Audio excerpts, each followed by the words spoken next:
নিথৰ সময়ে আবেগক জোকায় আদৰ মৰমে হৃদয়ক কন্দুৱায় নিথৰ সময়ে আবেগক জোকায় আদৰ মৰমে হৃদয়ক কন্দুৱায় কলিজাৰ টুকুৰা ভাঙি যায় গোপনে গোপনে ৰৈ যায় কলিজাৰ টুকুৰা ভাঙি যায় গোপনে গোপনে ৰৈ যায় বুকুৱে বুকুৱে বৈ যায় স্বাভিমান স্বাভিমান স্বাভিমান বুকুৱে বুকুৱে বৈ যায় স্বাভিমান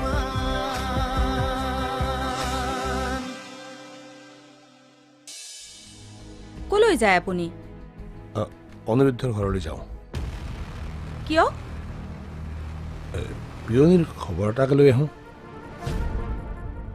আপুনি হঠাৎ যাবলৈ ওলাল যে মোক দেখোন যাম বুলি কোৱাই নাই এগৰাকী মাতৃ হিচাপে আৰু এগৰাকী শাহু হিচাপে তেওঁ তেওঁৰ দায়িত্ব আৰু কৰ্তব্য দুয়োটা ভালদৰে পালন কৰিছে গতিকে ভৱিষ্যতে মাৰ বিষয়ে এনেকুৱা কথা ক'বলৈ মোৰ সন্মুখত সাহস নকৰে যেন তোমাক কোনে অধিকাৰ দিলে মোক মা বুলি সম্বোধন কৰিবলৈ তুমিতো মোৰ বোৱাৰীও নহয় ছোৱালীও নহয় আৰু তুমি নিজকে যদি মোৰ বোৱাৰী বুলি ভাবিছাও তেন্তে এটা কথা মনত ৰাখিবা মোৰ বোৱাৰী এতিয়াও আৰাধ্যাই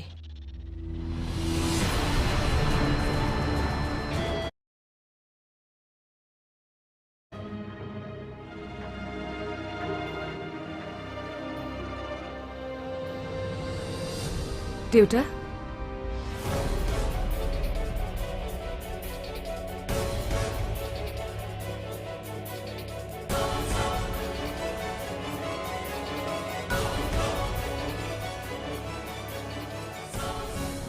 দেউতা ৰাতিপুৱা দেখোন কথা পাতিছিলোঁ তোমাৰ লগত এবাৰো নকলা আহিম বুলি হঠাতে আহিলা যে কাম অলপ আছিল অফিচৰ গুৱাহাটীতে সেইকাৰণে আহিলোঁ ভাবিলোঁ বিয়নীৰ খবৰ এটা লৈ যাওঁ বিয়নী ক'ত আছে মা ৰুমতে আছে আহক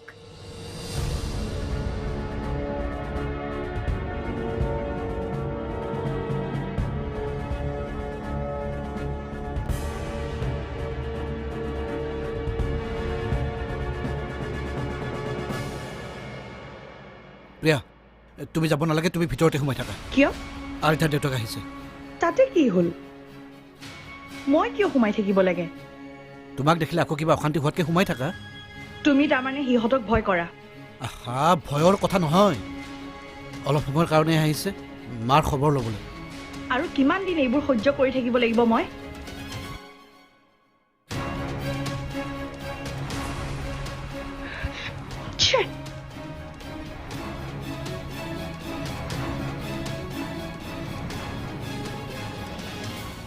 ভাল বুলিনো কি ক'ম আছো দিয়ক তেনেকৈয়ে মই আৰাধ্যালৈ ফোন কৰি সদায় আপোনাৰ খবৰ লৈয়ে আছোঁ কৈছে আৰাধ্যাই ট্ৰিটমেণ্ট ভালদৰে হৈ থাকিলে আপুনি সোনকালে সম্পূৰ্ণ সুস্থ হৈ উঠিব ভগৱানৰ ওপৰতে এৰি দিছোঁ আৰু তেওঁ যি কৰে ডাক্তৰ সকলো ভগৱানেৰে ৰূপ আহক চাহকাপ খাই ল'ব কথা পিছতো পাতিব যাওক বিয়ৈ চাহকাপ খাই লওকগৈ বাৰু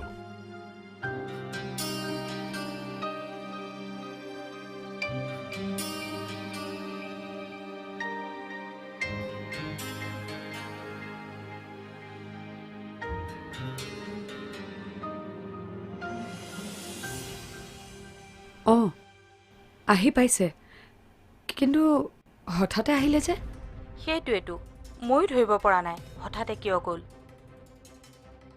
নাজানো দেউতাৰ কিয় গৈছে কিন্তু কিবা এটা যে উদ্দেশ্য লৈ গৈছে সেইটো হ'লে খাটাং হয়তো তোৰ লগত কথা পাতিবও পাৰে তোক তাৰ পৰা উভতাই অনাৰ চেষ্টা কৰিব চাবি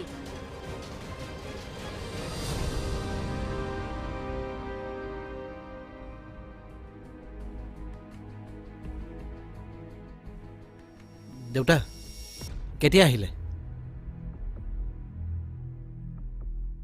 মইতো তোমাৰ দেউতা নহয়, মই তোমাৰ মাৰ খবৰ ল'বলৈ আহিছোঁ। তোমাৰ লগত মোৰ কথা নাই। ঘৰলৈ অহা অতিথিক মাত লগোৱাটো আমাৰ শিষ্টাচাৰ। শিষ্টাচাৰ? তুমি মোক শিষ্টাচাৰ দেখুওৱাৰ কোনো প্ৰয়োজন নাই। আগলৈ খবৰ ল'ব লগা থাকিলে ফোনতে ল'ব। মোৰ ঘৰলৈ অহাৰো কোনো প্ৰয়োজন নাই।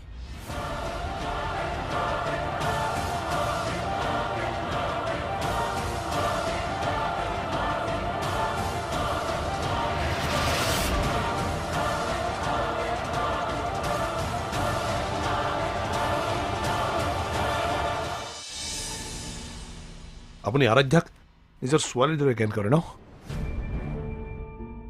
ছোৱালীৰ দৰে জ্ঞান কৰা নহয়, তাই মোৰ ছোৱালীয়ে। মই বুজি পাইছোঁ, আপোনালোকৰ ঘৰত ঘটি থকা ঘটনাবিলাকৰ বিষয়ে মই শুনিছোঁ।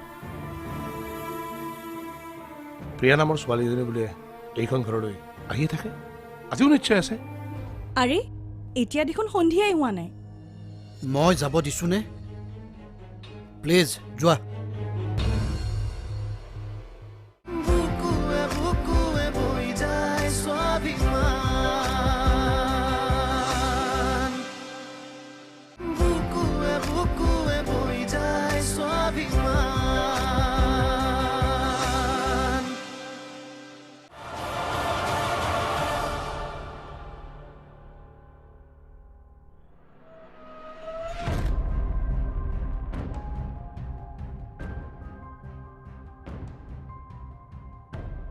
কি হ'ল? আৰে হ'ল কি? অলপ আঁতৰলৈ যোৱা।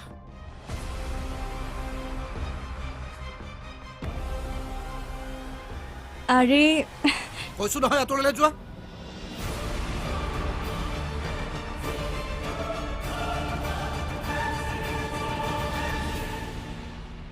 আপুনি আৰাধ্যাক নিজৰ ছোৱালীৰ দৰে জ্ঞান কৰে ন? ছোৱালীৰ দৰে জ্ঞান কৰা নহয়, তাই মোৰ ছোৱালীয়ে। মই বুজি পাইছোঁ, আপোনালোকৰ ঘৰত ঘটি থকা ঘটনাবিলাকৰ বিষয়ে মই শুনিছোঁ। প্ৰিয়া নামৰ ছোৱালীজনী বোলে এইখন ঘৰলৈ আহিয়ে থাকে, আজিও নিশ্চয় আছে। কি ক'ব, এয়া মোৰ দুৰ্ভাগ্য। এয়া দুৰ্ভাগ্য নহয়, কিন্তু কাৰ কাৰ বাবে দুৰ্ভাগ্য এই প্ৰশ্নটোৰ উত্তৰ বিচাৰিব লাগিব। দুৰ্ভাগ্য আপোনাৰ, আৰাধ্যাৰ দৰে বোৱাৰী এজনী হেৰুৱালে। দুৰ্ভাগ্য ৰিমলিৰ, বায়েক সদৃশ পুৱেক এজনী হেৰুৱাইছে। কিন্তু দুৰ্ভাগ্য আপোনাৰ ল'ৰাৰ নহয়, সেইটো আকৌ সংসাৰ আৰম্ভ কৰিব। হয়তো দুদিন পিছত পাহৰি পেলাব আৰাধ্যাৰ সকলো স্মৃতি। এয়া তাৰ সৌভাগ্যওতো হ'ব পাৰে। সেয়া সময়েহে ক'ব সৌভাগ্য নে দুৰ্ভাগ্য। মাক হৈ জানো নিজৰ সন্তানক অভিশাপ দিব পাৰোঁ, কিন্তু সত্যটো সদায় সত্য। মোৰ ল'ৰা হ'ল বুলিয়ে সত্যটোক মই অস্বীকাৰ কৰিব নোৱাৰোঁ।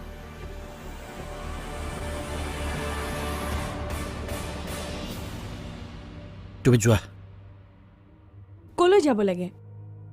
তোমাৰ ঘৰলৈ। আৰে এতিয়া দেখোন সন্ধিয়াই হোৱা নাই। মই যাব দিছোঁনে? প্লিজ যোৱা।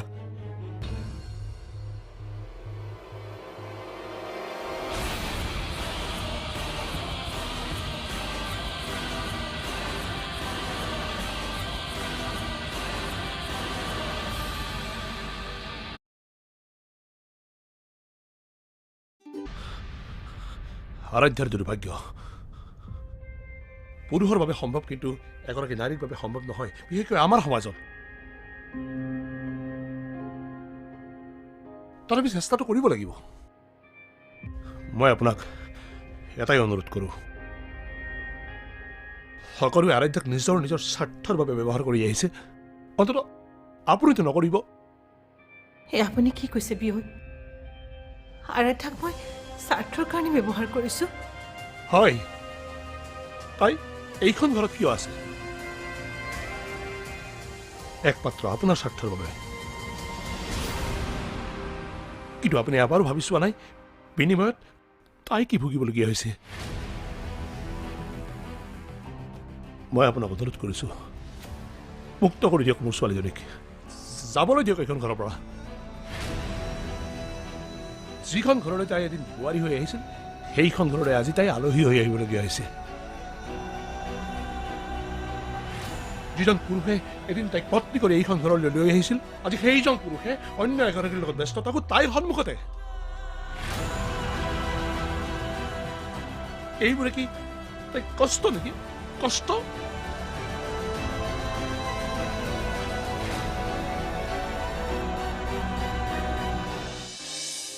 কিয় আহিছে?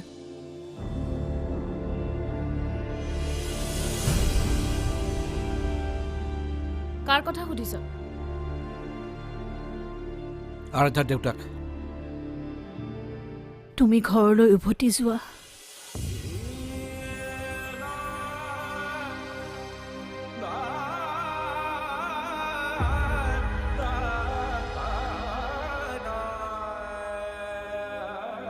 মোৰ আশীৰ্বাদ সদায় তোমাৰ লগত থাকিব। বুকুৱে বুকুৱে বৈ যায় স্বাভিমান, বুকুৱে বুকুৱে বৈ যায় স্বাভিমান।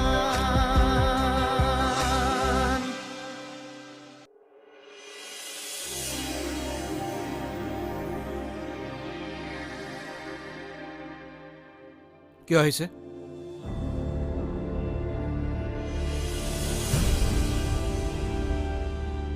কাৰ কথা সুধিছ? আৰাধ্যাৰ দেউতাক। অ' তোৰ শহুৰ দেউতা? মানিছোঁ, মই তেখেতক তেনেকৈ ব্যৱহাৰ কৰিব নালাগিছিল, কিন্তু আৰম্ভণি তেখেতে কৰিছিল। তই কামেই তেনেকুৱা কৰিছ?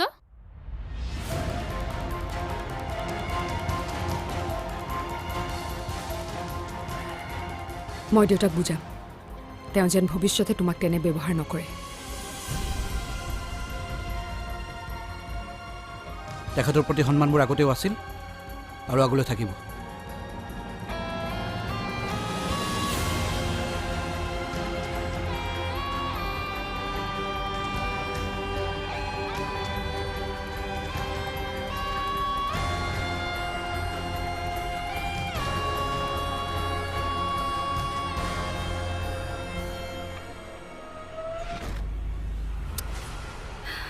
চব মোৰ গাত ভুল। অনিৰুদ্ধই যি কয় মই তাতে মান্তি হওঁ। তাৰ হ'লে মাক ভনীয়েকে যিমান অসন্মান কৰিলেও মই সহ্য কৰি থাকোঁ। সহ্য কৰাটোৱেই মোৰ ভুল। সলনি হ'ব লাগিব মই। মোৰ মূল্য সিহঁতে বুজি পাবই লাগিব।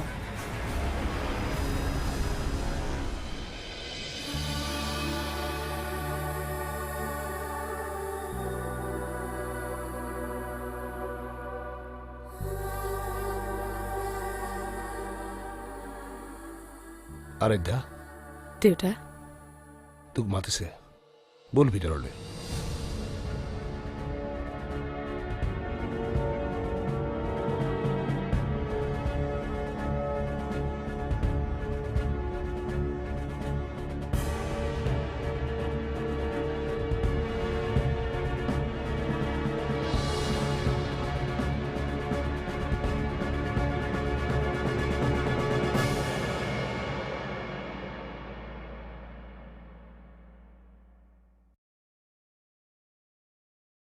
মা,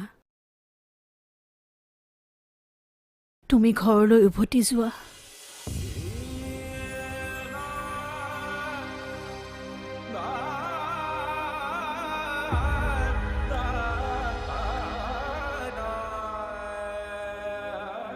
মোৰ আশীৰ্বাদ সদায় তোমাৰ লগত থাকিব।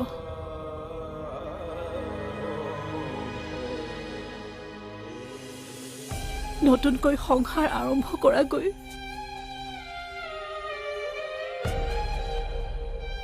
সুখী হোৱা।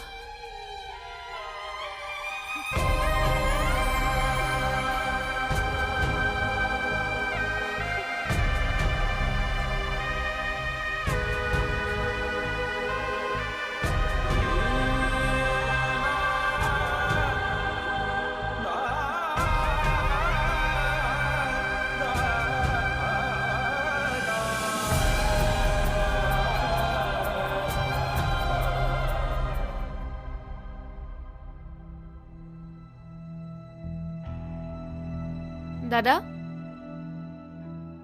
বৌক মায়ে যাব দিছে ক'ত যাব দিছে ঘৰলৈ উভতি এতিয়াই যাব দেউতাকৰ লগত